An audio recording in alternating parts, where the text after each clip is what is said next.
നാരായണായ നമോ നാരായണായ നമോ നാരായണായ നമോ നാരായണായ നമഃ. ഹരി ശ്രീ ഗണപതേ അവിഘ്നമസ്തു.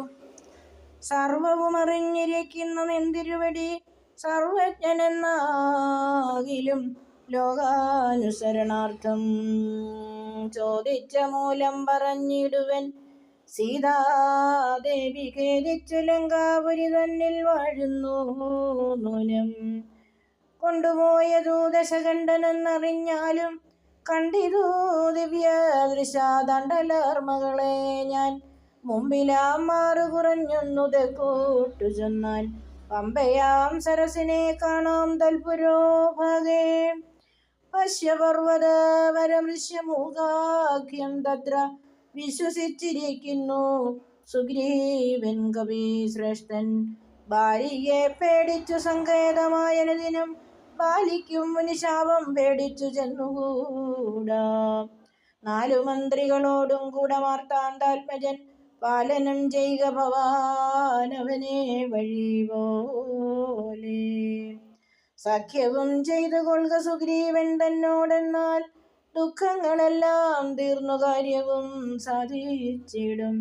എങ്കിൽ ഞാൻ അഗ്നിപ്രവേശം ചെയ്തു അവൽ പാദപങ്കജത്തോടു ചേർന്നു കൊള്ളുവാൻ തുടങ്ങുന്നു. പാർക്കണം മുഹൂർത്തമാത്രം ഭവാനത്രൈവമേ തീർക്കണം മായാസുതബന്ധനം ദയാനിധേ.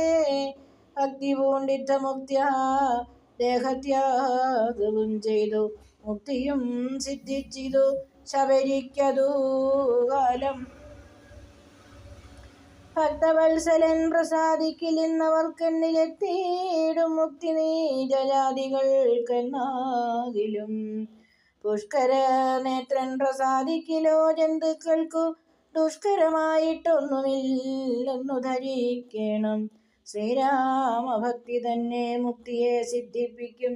ശ്രീരാമപാദാംഭോജം സേവിച്ചു കൊള്ളുക നിത്യം. ഓരോരോ മന്ത്രതന്ത്രധ്യാന കർമാദികളും ദൂരേശ്യം തിരിച്ചു തൻ ഗുരുനാഥോപദേശാൽ ശ്രീരാമചന്ദ്രൻ തന്നെ ധ്യാനിച്ചു കൊള്ളുക നിത്യം. ശ്രീരാമമന്ത്രം ജപിച്ചിടുക സദാകാലം. ശ്രീരാമചന്ദ്ര കഥ കേൾക്കുകയും ചൊല്ലുകയും ശ്രീരാമഭക്തന്മാരെ പൂജിച്ചു കൊള്ളുകയും ശ്രീരാമമയം ജഗത് സർവമെന്നുറയ്ക്കുമ്പോൾ ശ്രീരാമചന്ദ്രൻ തന്നോടൈക്യവും പ്രാപിച്ചിടും. രാമരാമേതി ജപിച്ചിടുക സദാകാലം. പാവിനി ഭദ്രേ പരമേശ്വരി പത്മേക്ഷണേ. ഇത്തമീശ്വരൻ പരമേശ്വരിയോടു രാമഭദ്ര വൃത്താന്തമരുൾ ചെയ്തതു കേട്ട നേരം ഭക്തി കൊണ്ടേറ്റം പരവശയായി ശ്രീരാമങ്കൽ ചിത്തവും ഉറപ്പിച്ചു ലയിച്ചു രുദ്രാണിയും. പൈങ്കിളെ പൈതൽ താനും പരമാനന്ദം പൂണ്ടു ശങ്കരാജയിച്ചരുളന്നിരുന്നരുളിനാൾ. ഇതധ്യാത്മരാമായണേ ഉമാമഹേശ്വര സംവാദേ ആരണ്യകാണ്ഡം സമാപ്തം.